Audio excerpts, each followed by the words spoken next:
Okay. Well, yeah. So, amidst everything else that's been going on this week in the world, here is my review for Attack of the Clones.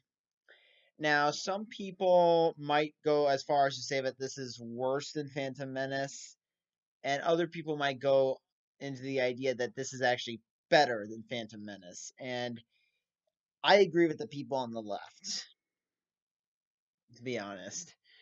Um, and honestly, surprisingly enough, this is probably a lot of people say that the the episode 3 was the only good movie in the prequel trilogy. I would say that Attack of the Clones, it had potential to actually be good. I think the main reason why it didn't work, I'm not going to go over the plot because I'm assuming whoever watches this review, excuse me, probably has seen this movie a bunch of times, so I'm not really gonna bother with the plot. Um, I think that the story is actually pretty entertaining. There's a lot of fun action scenes, and I think if George Lucas was a better director and knew how to write believable dialogue, I think this actually would have been way more revered and definitely have a much higher positive reception. You know, the reason why Phantom Menace didn't work was because a lot of the acting was wooden, the line delivery was pretty bland and unnatural, and in Attack of the Clones, we do get a lot of that, but there are a few performances that I think are legitimately well done. I mean, a lot of people have said it a million times. Ewan McGregor as Obi-Wan Kenobi is a perfect actor to play the young Kenobi before he becomes old man Ben in the original trilogy. Um, Hayden Christensen, I'm not gonna act like I mean, okay. I haven't seen him in a movie where I thought he was legitimately good. I've only seen him in the prequels, and yeah, I don't know how much of the blame is on him, or how much of it is on Lucas, or how much of it is just a combination of bad directing and a less than average actor.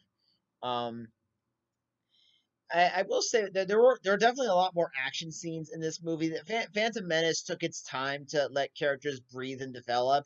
This one we have several action scenes in really the first 15 minutes. You have the well, actually, you really only have one action scene in the beginning, and then it just kind of ups the ante. You have the chase scene in the beginning.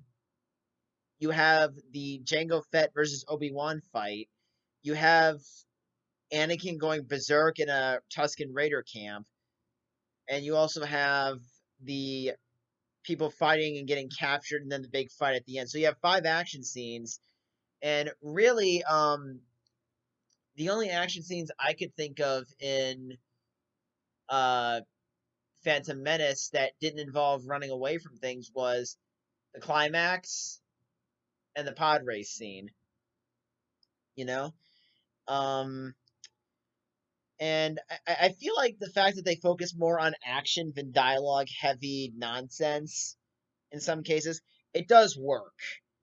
However, I would also like to point out that some of the dialogue, if you want an example of weird dialogue that doesn't make any sense, yes, I'm talking about the love story between Anakin and Padme, who somehow is not still queen because apparently queens have term limits, which I don't really understand that at all. I mean, I don't understand why she couldn't still be a queen and still be involved in politics. That's what rulers do. So I'm not really sure what Lucas was trying to get at. The love story between them, they do have some chemistry. You do believe that they're kind of into each other, but again, the acting and the emoting is so weak that it's hard to buy that they really care about each other. It's very clear Lucas doesn't really understand it. It's weird because he was a married man and he adopted a few kids, so I don't really know why he was so clueless on how lovers talk.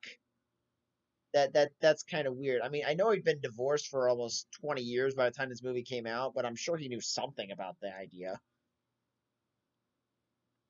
Anyway, and I'm also going to bring up another thing in this that I'm sure everyone's talked to death about. Interesting way to put it. Um, the way that Padme is okay and still into Anakin after he admits to murdering women and children in retaliation for his mother being murdered by the Tusken Raiders, which brings up another thing. If you're so concerned about your mother now, you didn't think anywhere in the last 10 years, Anakin, to go back and free her. I mean, I could understand maybe 2 or 3 years not being able to do it while putting a plan together, but uh, there are a few things in this movie that don't make sense. Those two, for example, Padme immediately accusing Count Dooku as the culprit behind her assassination attempt. Taking that scene on its own and ignoring the opening crawl, we don't really have any reason to believe him as a suspect. And I can understand why Mace Windu and Crescent Moon head guy um, shoot her down because they've known Dooku and they're like, wait a minute, that doesn't sound like him. I mean, okay, we know that Dooku ends up being the villain, but if you took that scene on its own without knowing what's coming, you can kind of see why this is a little too blatantly accusatory. And the one thing I will say, Count Dooku, he's a little he is an interesting character, but what's kind of interesting is that he's supposedly the main villain, but we don't see him until more than halfway through the movie, you know? And the lightsaber fights in this are a lot of fun, but it is kind of sad to see Anakin and Obi-Wan get their asses kicked so quickly, which leads to I don't know. It's cool seeing Yoda with a lightsaber, but that lightsaber scene seemed a little too cartoony. It didn't really. It looked a little too bizarre on Canny Valley. Most of the visual effects in this film look amazing, but there are a few effects that have not aged well and probably didn't look that convincing to begin with. Um, I think another thing I could say about this movie that I'm really trying to think of here is that this movie does kind of lay the groundwork for what's going to happen in Revenge of the Sith and what's going to happen in the original trilogy, but much like Rise of Skywalker, it's meant to build on something and it just fails to deliver. Rise of Skywalker is a more egregious disappointment because that was supposed to be a the end all be all, and I'm gonna get to that movie in about 3 weeks, or about a month from now, so you'll see. Um, yeah, I just feel like this movie, a lot is going on. There's a lot of major events, but it just doesn't feel. You feel nothing. You don't feel engaged. I mean, yeah, I said this movie is really entertaining, but aside from the entertainment factor and a few laughably bad lines, this movie doesn't have much substance to it, which is funny because it you would think that a movie like this would. It just doesn't deliver. And I just kind of feel like while this movie is better, I feel like there's much like this prequel trilogy, there is such wasted potential.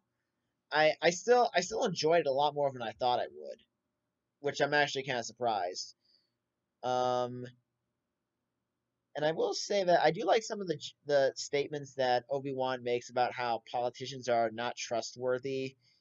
Don't worry, I'm not going to get into a political rant, but yeah, that's kind of that touche, Obi-Wan, touche. A lot of the humor in this movie is worth a little bit of a chuckle, but the some of the jokes, I think that oh, this is such a drag joke with C3PO.